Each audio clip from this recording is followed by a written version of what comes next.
Всем привет! Меня зовут Алекс. Добро пожаловать на наш подкаст. Сегодня мы снова здесь и снова говорим о жизни в городе.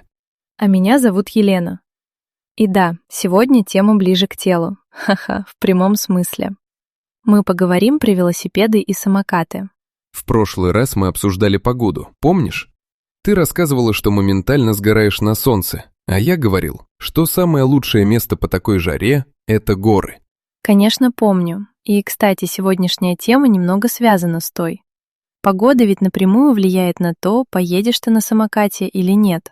Логично. Но прежде чем мы начнем, дорогие зрители, у нас есть к вам одна небольшая просьба. Напишите нам в комментариях, какую тему вы хотели бы услышать в следующих выпусках. И мы сделаем видео на вашу тему. Через неделю или две, но сделаем обязательно. Хорошо, а теперь возвращаемся к нашему разговору. Лена, расскажи, ты сегодня как добиралась до студии? На самокате, конечно. Взяла прокат не прямо у дома. Доехала за 10 минут. Это, наверное, моя самая любимая часть дня. У меня то же самое. Беру прокатный самокат почти каждое утро, если погода нормальная. Это быстрее, чем ждать автобус на моей улице. А вот себе лично ты купил бы самокат? Нет, не вижу смысла. Прокатные стоят практически на каждом углу, поэтому свой просто не нужен. А ты? Я бы тоже не стала покупать. Мне нравится, что можно взять самокат в одном месте, а оставить совсем в другом. Это правда удобно. Не нужно думать, куда его поставить дома. Не нужно следить за зарядкой. Я недавно читала, что несколько лет назад прокатных самокатов почти не было нигде. А сейчас они есть в сотнях городов по всему миру. Да, я тоже это заметил. Еще недавно у нас в городе их вообще не было, а теперь они стоят на каждой станции метро. Получается, это правда мировая привычка, не только у нас. Люди во всем мире пересаживаются на них хотя бы для коротких поездок по городу. А вот с велосипедом у тебя, кажется, другая история. У тебя ведь есть свой. Да, у меня есть личный велосипед. Но по городу на нем ездить не очень удобно, слишком много машин и светофоров. Поэтому я беру его с собой на дачу. А у меня велосипеда вообще нет. Если хочу покататься за городом, то беру его в аренду. Это тоже удобно, не нужно возить его домой на машине и хранить потом в квартире. Точно, у меня просто нет места для велосипеда дома, а самокат вообще держать не нужно, он ведь не мой. Хорошо, давай теперь про плюсы. Почему тебе вообще нравится прокатный самокат именно в городе? Главное, не стоишь в пробках. Пока машины стоят на светофоре, я уже проехал мимо них. Круто! У меня то же самое чувство. Особенно утром, когда весь центр стоит в пробке, а я доезжаю на работу за 15 минут. И это еще и дешевле. Одна поездка стоит совсем немного по сравнению с бензином или с такси. Плюс это совсем не вредит городу. Никакого дыма, никакого шума. Просто едешь себе тихо по улице. Еще мне нравится, что можно доехать буквально от метро до подъезда. Пешком это было бы минут 20, а на самокате 5. Да, это, наверное, самое частое, для чего я его использую.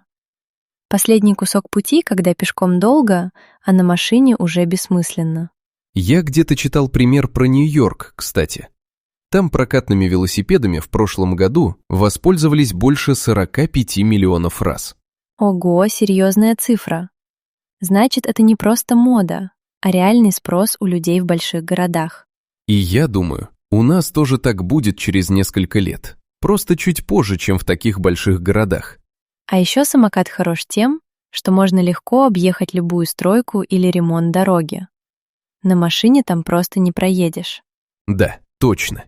У меня недавно так было. Улицу рядом с домом перекрыли на неделю, а я все равно спокойно проезжал на самокате по тротуару. Хорошо, теперь давай честно про минусы. Что тебя больше всего раздражает в самокатах? Их отсутствие. Иногда приходишь, а рядом нет ни одного свободного самоката. Все уже разобрали. У меня наоборот бывает, что самокаты стоят прямо посреди тротуара, и людям приходится их обходить. Да, это правда неудобно. Особенно для людей с колясками или для пожилых людей. А еще меня волнует безопасность движения. У нас не так много отдельных дорожек для самокатов, и приходится ехать рядом с машинами. Мне тоже страшно иногда, особенно на больших перекрестках. Никогда не знаешь, заметил тебя водитель или нет. А зимой все это вообще не работает. По льду на самокате не проедешь, слишком опасно. Да, зимой я просто хожу пешком или езжу на метро. Про самокат забываю до самой весны. Еще бывает неприятный момент. Заряд самоката может закончиться прямо посередине поездки. О, это со мной случалось. Ехал с работы, а самокат просто остановился на полпути. Пришлось идти пешком остаток дороги. У меня похожая история была. Хорошо, хоть это случилось недалеко от дома, а не где-то на другом конце города.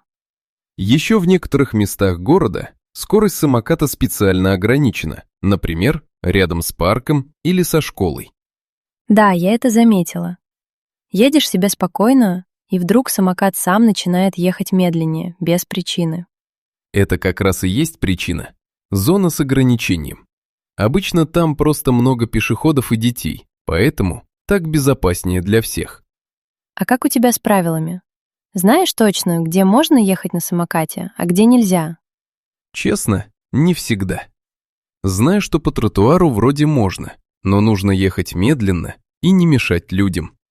У меня был случай, когда полицейский остановил меня прямо на пешеходной зоне в центре и попросил вести самокат рядом, а не ехать на нем. Серьезно? И что, штраф выписал?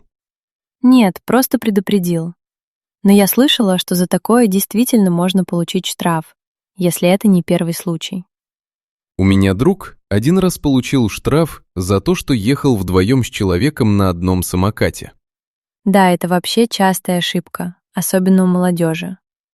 Кажется, что это весело, но на самом деле опасно и запрещено.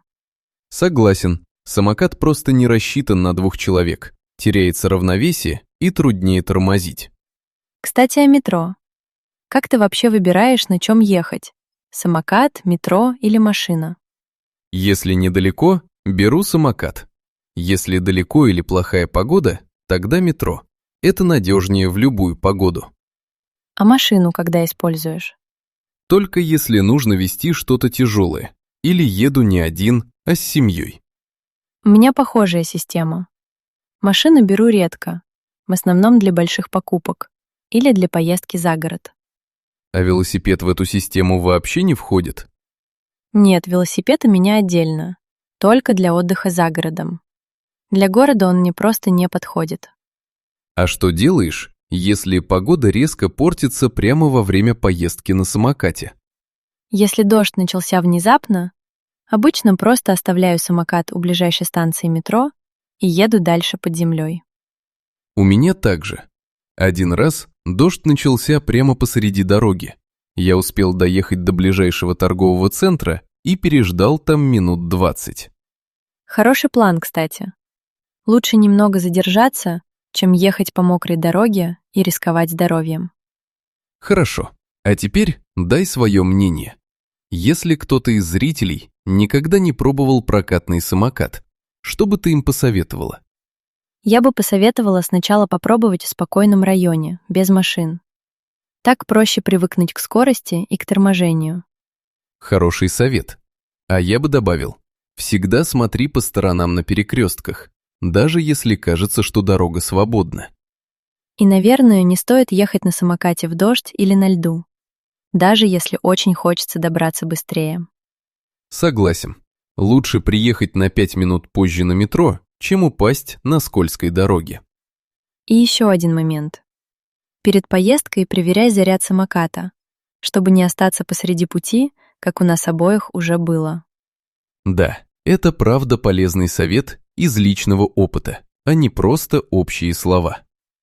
Хорошо, на сегодня, кажется, все про наш индивидуальный городской транспорт. В следующем видео у нас будет совсем другая тема. Мы поговорим о том, зачем ты на самом деле учишь русский язык. Мне кажется, это будет полезный разговор, особенно если у тебя иногда пропадает мотивация. Ждем вас в следующем эпизоде. И не забудьте написать в комментариях, какую тему хотите увидеть дальше. Спасибо, что были с нами. До встречи! Пока.